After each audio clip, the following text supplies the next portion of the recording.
ನಿಖಿಲ್ ಕುಮಾರಸ್ವಾಮಿ ನೇತೃತ್ವದಲ್ಲಿ ಒಂದು ಮುತ್ತಿಗೆ ಹಾಕುವಂತ ಕೆಲಸವನ್ನ ಮಾಡಿದ್ದಾರೆ. ಬಿಜೆಪಿ ಜೆಡಿಎಸ್ ಕಾರ್ಯಕರ್ತರು ಪ್ರತಿಭಟನೆ ವೇಳೆ ನೂಕಾಟ ತೂರಾಟ ಎಲ್ಲ ಆಗಿದೆ. ಸೊ ರಾಮನಗರದ ಡಿಸಿ ಕಚೇರಿಯ ಬಳಿ ನಡೆದಿರುವಂತಹ ಭಾರಿ ಹೈಡ್ರಾಮಾ ಇದು. ರಾಮನಗರದ ಡಿಸಿ ಕಚೇರಿಯ ಬಳಿ ಸೊ ಬಿಜೆಪಿ ಮತ್ತು ಜೆಡಿಎಸ್ ಕಾರ್ಯಕರ್ತರು ನುಗ್ಗಿದ್ದಾರೆ. ನಿಖಿಲ್ ಕುಮಾರಸ್ವಾಮಿ ನೇತೃತ್ವದಲ್ಲಿ ಕೃಷಿ ಪತ್ತಿನ ಸಹಕಾರ ಚುನಾವಣೆಯ ವೇಳೆ ನಡೆದಂತಹ ಹೈಡ್ರಾಮಾ ಇದು. ಯಾಕೆ ರಾಮನಗರದ ಡಿಸಿ ಕಚೇರಿಯ ಬಳಿ ನೀವು ದೃಶ್ಯಾವಳಿಗಳನ್ನು ನೋಡ್ತಾ ಇದ್ದೀರಾ. ಅಲ್ಲಿ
ಸಹಕಾರಿ ಇಲಾಖೆ ನಿಬಂಧಕರ ಕಚೇರಿಗೆ ಮುತ್ತಿಗೆಯನ್ನ ಹಾಕುವಂತ ಯತ್ನವನ್ನ ಮಾಡಿದರೆ ಅಲ್ಲಿ ಭಾರಿ ಹೈಡ್ರಾಮಾ ಆಗಿದೆ. ರಾಮನಗರದ ಡಿಸಿ ಕಚೇರಿಯ ಬಳಿ ಚುನಾವಣೆಯನ್ನ ಮುಂದೂಡಿಕೆ ಮಾಡಿದ್ದಕ್ಕೆ ಈ ಭಾರಿ ಆಕ್ರೋಶ ಅಲ್ಲಿ ವ್ಯಕ್ತವಾಗ್ತಾ ಇರುವಂತದ್ದು. ನಿಖಿಲ್ ಕುಮಾರಸ್ವಾಮಿ ನೇತೃತ್ವದಲ್ಲಿ ಬಿಜೆಪಿ ಮತ್ತು ಜೆಡಿಎಸ್ನ ಕಾರ್ಯಕರ್ತರು ಈಗ ಮುತ್ತಿಗೆ ಹಾಕಿದ್ದಾರೆ.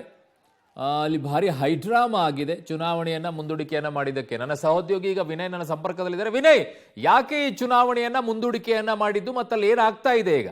ಅರುಣ್, ರಾಮನಗರ ತಾಲೂಕಿನ ಹಳ್ಳಿಮಾಳ ವ್ಯವಸಾಯೋತ್ಪನ್ನ ಮಾರುಕಟ್ಟೆಯ ಚುನಾವಣೆ ಮುಂದೂಡಿಕೆ ಎಷ್ಟೊಂದು ದೊಡ್ಡ ರಾದಾಂತಕ್ಕೆ ಕಾರಣವಾಗಿರುವಂತದ್ದು. ಯಾಕೆಂದ್ರೆ ಆ ಒಂದು ಚುನಾವಣೆ ನಡೆದ್ರೆ ವ್ಯವಸಾಯ ಉತ್ಪನ್ನ ಮಾರುಕಟ್ಟೆ ಜೆಡಿಎಸ್ ತೆಕ್ಕೆಗೆ ಬರುತ್ತೆ ಅಂತ ರಾಮನಗರ ಶಾಸಕರು ಚುನಾವಣೆಯನ್ನ ಮುಂದೂಡಿದ್ದಾರೆ. ಕಳೆದ 2 ಬಾರಿ ಕೂಡ ಚುನಾವಣೆಗೆ ದಿನಾಂಕ ನಿಗದಿಯಾಗಿದ್ರು ಕೂಡ ಚುನಾವಣೆಯನ್ನ ನಡೆಸಿಲ್ಲ. ಅಲ್ಲಿ ಭದ್ರತೆಯ ಒಂದು ಲೋಪ ಇದೆ, ಹಾಗಾಗಿ ಶಾಂತಿ ಸುವ್ಯವಸ್ಥೆ ಹಾಳಾಗುತ್ತೆ ಅನ್ನೋ ಕಾರಣವನ್ನ ನೀಡಿ 2 ಬಾರಿ ಅಧಿಕಾರಿಗಳನ್ನ ಚುನಾವಣೆಯನ್ನ ಮುಂದೂಡಿರೋದು ಇಷ್ಟೊಂದು ಗಲಾಟೆಗೆ ಕಾರಣವಾಗ್ತಿರುವಂತದ್ದು. ಕಾಂಗ್ರೆಸ್ ಶಾಸಕರೇ ಈ ಒಂದು ಕೆಲಸವನ್ನ ಮಾಡ್ತಿದ್ದಾರೆ. ಆ ಒಂದು ವ್ಯವಸಾಯ ಉತ್ಪನ್ನ ಮಾರುಕಟ್ಟೆ ಜೆಡಿಎಸ್ ತೆಕ್ಕೆಗೆ ಸೇರುತ್ತೆ ಅನ್ನೋ ಕಾರಣಕ್ಕೆ ಕಾಂಗ್ರೆಸ್ ಶಾಸಕರು ಈ ರೀತಿ ಮಾಡಿದ್ದಾರೆ ಅಂತ ಆರೋಪವನ್ನ ಮಾಡಿ ಇವತ್ತು ಬಿಜೆಪಿ ಜೆಡಿಎಸ್ ಜಂಟಿ ಪ್ರತಿಭಟನೆಯನ್ನ ಮಾಡ್ತಾ ಇರುವಂತದ್ದು.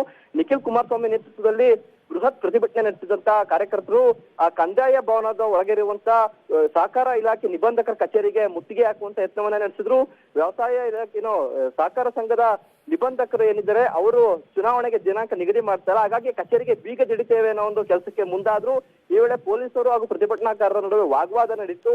ನಿಖಿಲ್ ಕುಮಾರಸ್ವಾಮಿ ಅವರು ಸ್ವತಃ ಕಚೇರಿಗೆ ಮುತ್ತಿಗೆ ಹಾಕಲು ಮುಂದಾದಂತ ವೇಳೆಯಲ್ಲಿ ತೆಳ್ಳಾಟ ನೂಕಾಟ ಆಗಿ ಕಂದಾಯ ಭವನದ ಗ್ಲಾಸ್ ಕೂಡ ಪುಡಿ ಆಗಿರುವಂತದ್ದು.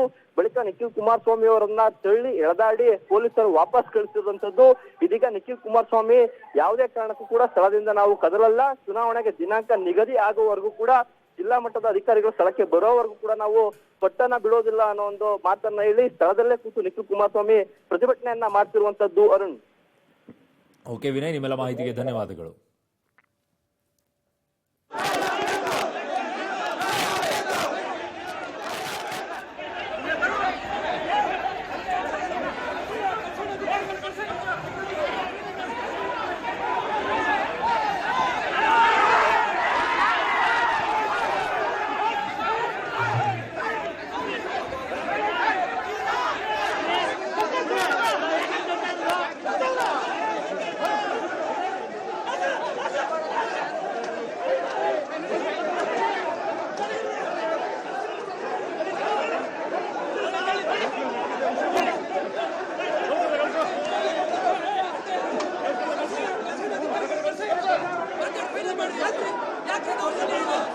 ಬಿಜೆಪಿ ಜೆಡಿಎಸ್ ಕಾರ್ಯಕರ್ತರು ಕಂದಾಯ ಭವನದ ಬಳಿ ಮುತ್ತಿಗೆಯನ್ನು ಹಾಕಿದ್ರಲ್ಲಿ ಲಘು ಲಾಠಿ ಪ್ರಹಾರ ಕೂಡ ಆಗಿದೆ. ಈಗ ಡಿಸಿ ಕಚೇರಿಗೆ ಮುತ್ತಿಗೆ ಹಾಕುವಂತ ಕೆಲಸ ಮಾಡಿದ್ದಾರೆ.